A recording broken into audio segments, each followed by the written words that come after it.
Coming up next on the Jeff Crilley Show, she was bullied as a child, but she turned that pain into purpose. Her incredible journey just ahead.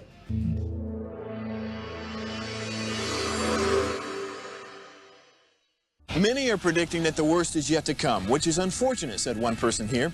Until now, they've enjoyed the reputation of being the nation's icebox. Watched a burglar in his home this morning by webcam. As a journalist of over 25 years, stories are what make my world turn. Reporting live from the Dallas newsroom tonight, Jeff Crilley, Fox 4 News. But in 2008, I took the jump from my familiar life and started a PR firm from my home. We're talking about anyone with a camcorder like the one I'm using becomes a television network. We started slowly growing the company, and we now have over 100 clients, and we've branched into the world of live digital broadcasting. I now own 8 different TV studios and have a huge team, and the stories that I now get to share are sometimes the most important of my life.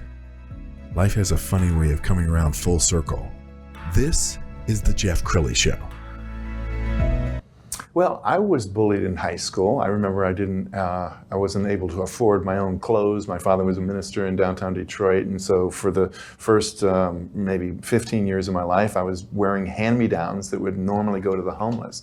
But I didn't suffer the same kind of bullying that Madi Franquiz did. Thanks for coming on the show, Madi. Yeah, thanks for having me. Yeah, she's an author, speaker, advocate. We're going to learn a lot about her in the next 20 minutes. Let's talk about childhood. What were you bullied for? Well, my childhood really started in North Carolina.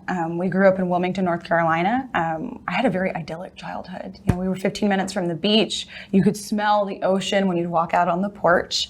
Then my father lost his job, and we moved to this foreign land called Texas. And when we moved here, we actually ended up in Section 8 housing, and I went to a Title I school. And so for me, all of that was shaping this early experience, what I would do later on in the future. Eventually we moved out of that area, and I was very, very different from most of the kids that we moved into. So I moved into one of the wealthiest areas of Texas, in Allen, Texas. And I looked very different from the kids. My dad was probably the darkest man that those kids had ever seen in that community. And so I very much so, like you, didn't fit in. I wore tracksuits that made the swishing sound. I wore the slick back ponytails, and I loved learning and I loved science. And so from a very early age, I learned what cruelty looked like from other people. I cannot recount to you the amount of times that I would sit down willing to try to make friends at a lunch table and everyone would get up. I cannot count the amount of times that I ate lunch by myself in the bathroom and crying into my sandwich so people wouldn't hear me. So I learned at a very young age how to be resilient for myself, how to stand up for myself, but also how to be independent. I spent a lot of my time in elementary school in the library, which kind of leads to what I do now with literacy advocacy and as an author. Wow. She is so inspirational, and you're going to learn so much more about her. Let's talk about literacy. So that's always been a part of who you are? Mm-hmm. Absolutely. I would say that books became an escape for me at a very, very early age. In third grade, I was in the library constantly on a regular basis. And it's very interesting coming out of poverty, coming out of Title I school, I missed that third grade literacy benchmark. So all of the success that I had today, I was told at a young age I would never be successful because I missed this one essential benchmark. But I am the living proof that it is possible to come out of that. And it's because of community intervention. It's because of my librarian in third grade who placed the lightning thief into my hands. And to get to see that red thread throughout my life and the sovereign hand over that is the book that I used when I was at the United Nations to help secure millions of dollars worth of deals for the World Literacy Foundation for the work that we're doing right now in communities around the world. And let's talk about the UN. And as we're talking about the UN, we're going to take you on a little field trip because there you are. How cool was that? That was your first trip to the UN? That was actually my first trip to New York at all. Really? So I had never been to New York. You know, you're from Texas, right? So Sure. You hear about New York.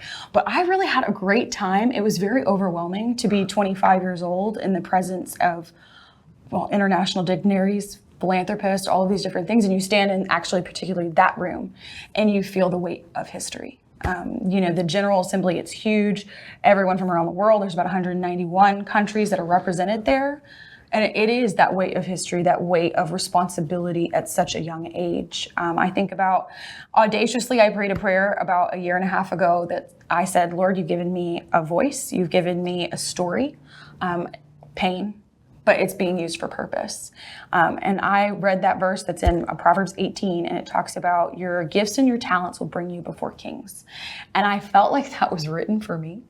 And audaciously, I said, I believe you wrote this to me, bring me before kings. And then 6 months later, I was standing at the United Nations General Assembly. Wow. Okay, let's talk about literacy. What's the situation like in the United States, and what is it like around the world? Right. Okay, so I was reading an article actually in the New York Times the other day that talked about 51% of students now today are not reading proficiently. And that's been exacerbated by the global pandemic that we had. And that's really disheartening to see. In the state of Texas, 1 in 4 students aren't reading on grade level by the time they're 3rd grade. So it's 25% of the population in Texas, 50% of the population, and majority actually of the population in America are not reading at grade level. And so what this means is these students, these kids will more than likely have an encounter in poverty, they will have an encounter in incarceration, and they will have less of an outcome for health. And so for me, I believe it's foundational for all of life, for flourishing, for human flourishing. And so if we can address this at a root cause at an early age by community intervention, then we can really make a difference for kids around the globe. And you are an author several times over. We're going to put up your Amazon page. As you look at some of these books, what jumps out at you as you know? Izzy Goes Digging, for sure. That was the first book that I published. It's funny, I never thought I'd be an author. I was told in 4th grade by my 4th grade English teacher that I would one day be an author, and I laughed in her face. I said, nope, not going to be me. I'm going to be a doctor. No thanks. And then we hit the pandemic, about 20 years later, and there's only so many times that you can watch Frasier over and over again before you get bored and just try to do something new. And so I sat down, and I hadn't written for a really long time, mostly because to tie back to that bullying story, I was a writer at a young age. I was writing in my diary, in my journal. I was writing my feelings. I loved that experience. But when your diary is taken by a kid that thinks it will be funny to read that to the whole class, that's traumatizing. And so I set that pen down and I said I'd never write again.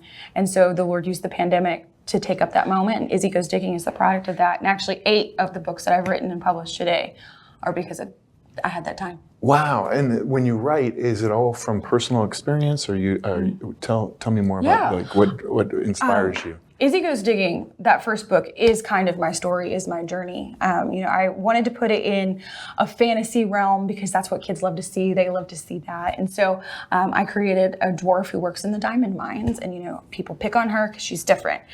She's a little bit bigger than everybody else. She doesn't really fit in, but she works hard, and she's there every single day digging for gold, even though she never finds gold. By the end of the story, I don't want to spoil it for our audience, but she ends up finding something that is far more valuable than gold. And so it's really that picture of resilience, and that's what I want to show kids. All the books that I've written so far actually have female protagonists. The next time that you're in Barnes & Noble, I encourage you to look at the children's section, and you'll see that about 73% to 82% of the books that are written for children have male protagonists. Really? It's really fascinating. And so I am somebody, I'm a female, I'm young, and I want other young women to see women who lead, because that's important. It shapes that perspective. The stories that we read as children shape the future of who we become. And so I want other young girls to see themselves as the hero of their own story. You're still very young. May I ask your age? I'm 25 years old. Are you 25? Yes, sir. That's unbelievable. And she's had countless honors. We're going to show a picture of you receiving, I guess this is the highest recognition for Texas women. Yes, that is the Yellow Rose of Texas Award. It was presented to me by the Texas State Board of Education and the Governor Abbott, actually, for my work in education and my work in literacy advocacy. Wow. Yes, sir. You're also a very accomplished speaker. We're going to show your speaker page and just some of the topics that you speak about. So do you enjoy speaking at schools? What do you like to talk about? I always say I'll go wherever they'll have me. I have curriculum and programs designed for, yes, elementary school kids, but I've also, I speak with international dignitaries and CEOs, and I've been in boardrooms, and most recently I was actually at a conference for teachers in Houston. And so it's wonderful. Oh, and I was at the World Literacy Summit. How did I forget that? I was at the World Literacy Summit in England, speaking to actually a delegation of over 600 people and 40,000 people from around the world. Who tuned in, and like a show kind of like this. And so that opportunity to share my heart, to share that journey, if I can inspire someone else to want to write the story that they want to read one day. That is the goal for me. So I will share, speak, write as much as possible because I pour myself out as a living sacrifice to hopefully make a difference for other people. Yeah, and you're a real Renaissance woman because you've done so many different things, and one of the things that you've done has been very successful competing in pageants. So I want you to kind of narrate this. What is it about the pageant world that attracts you? Well, this goes back to 4 years ago. I graduated undergrad with biology pre-med, so totally different from what I do now. And I get to the point where we're in this pandemic and I'm realizing that much of my life that I had lived had been trying to prove my worth to other people, had trying to prove my self-value to other people. That stems all the way back to the bullying story that we share. And so I really thought, I sat down and I said, if I continue to live my life in this way, I'm going to burn up, I'm going to burn out, and I'm going to always feel like I lived without purpose. And so I took a break. I worked at Starbucks as a barista, and my mom said, you have to do something. Why don't you try this pageant? Because my mom grew up in Georgia, where pageants are just huge. Like that, all the young women do pageants in Georgia. Sure. And so I tried it, and on my first local title out, I won my title, I won talent, and I won interview. And that's crazy. I was like, what? What is this?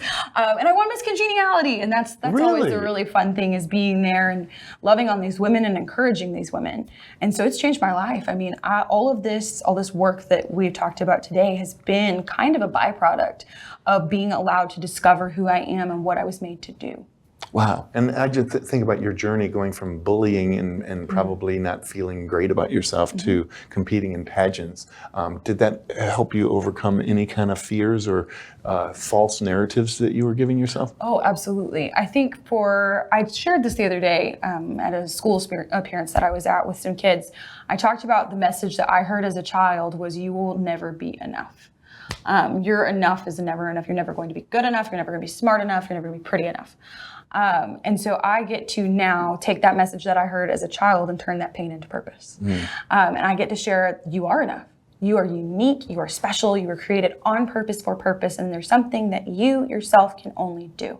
And so I take that message everywhere I go, and I talk about, yes, I write books, yes, I speak, yes, I'm a literacy advocate, and yeah, I do pageants, but at the end of the day, it's all about becoming who you were made to be. And so if I get to use this vehicle of pageantry to do that for myself and to kind of transcend that as well and be an example for other young women, that's the goal for me. So I want to give you an opportunity to thank your parents, because they raised a very strong, independent young lady. Tell me what traits you get from your dad, what traits you get from your mom. So, oh my goodness, my parents. I was on a date the other day, and I think I spent 60% of that date talking about my parents. Good thing he loved it, because he thought that was great. But we have a very tight-knit family. When you experience what we experienced coming into Texas, we lived in a one-bedroom apartment. We slept on air mattresses. I watched my father go without food, eating ketchup and rice, so that we could eat a meal. That shapes you as a person. My father came into this country with a Spanish-English dictionary, and he learned to speak English in college in front of other people who were viciously cruel to him. My mother is dyslexic, and she has a learning disability, and she was told she would never graduate college. And she graduated with not 1, but 2 degrees. So resilience is in my blood, discipline is in my blood, overcoming is in my blood, and I have had some of the best examples of that through my parents. Wow. It must be weird for you now to be a role model for other young ladies. I mean, I'm sure you've gotten that compliment from, little girls that heard you speak and say, I want to be you when I grow up. Yeah. It's always really humbling, I think. And you have to I feel so accountable to that as well. The other day, I was at another school experience, and I had worn my hair natural. I've flattened it today, but I have a Latina background, so I have naturally curly hair. And I had one little girl come up to me, and she was touching my hair. And she goes, your hair looks like my hair. And so that reminded me, I have to be okay with who I am, because I am an example for these young girls. Whether my hair is straight, whether it's curly, whether I'm wearing jeans and a t-shirt, or I'm dressed up in a nice green dress. I am an example for young ladies, and I want them to know that it's totally okay to be exactly who you were made to be. And so I take that everywhere I go, whether it's in a school, whether I'm at a church event, whether I'm speaking to thousands of people around the globe. I want people to know it's okay to be who you are. Okay, in the final minute or two, I want you to address the young lady who's watching this right now, who is going through some stuff, whether it's bullying or challenges with poverty. What do you want to say to that young lady? You are not defined by your circumstances. Your circumstances just happen to be what they are. But what you do with those circumstances is what will determine who you become. I am someone who has overcome poverty, abuse, bullying, some of the worst circumstances that you can have in your life. In my life, very much so looks this way. One thing I always say is you don't have to be an international advocate. You don't have to be an author. You don't have to be a speaker. You don't even have to be a pageant queen. But it's about knowing that you were made on purpose, for purpose. There's a special plan for your life. There's a special calling on your life. And I encourage you and exhort you to step into that. Figure out what your passion is, figure out what your purpose is, because those are great guiding guidelines to lead you into what you were made to be. And if you have any questions, I have a website. It's www.madifranquiz.com. Please fill out that form and reach out to me. I would love to help you with whatever I can help you with. Wow, what an amazing guest. You have such an incredible story. Thank you for so much having for me. thank you for sharing it. We're going to end with the website again, madifranquiz.com. Madi, thank you so much. Thank you for having me. That's it for now. We'll see you next time.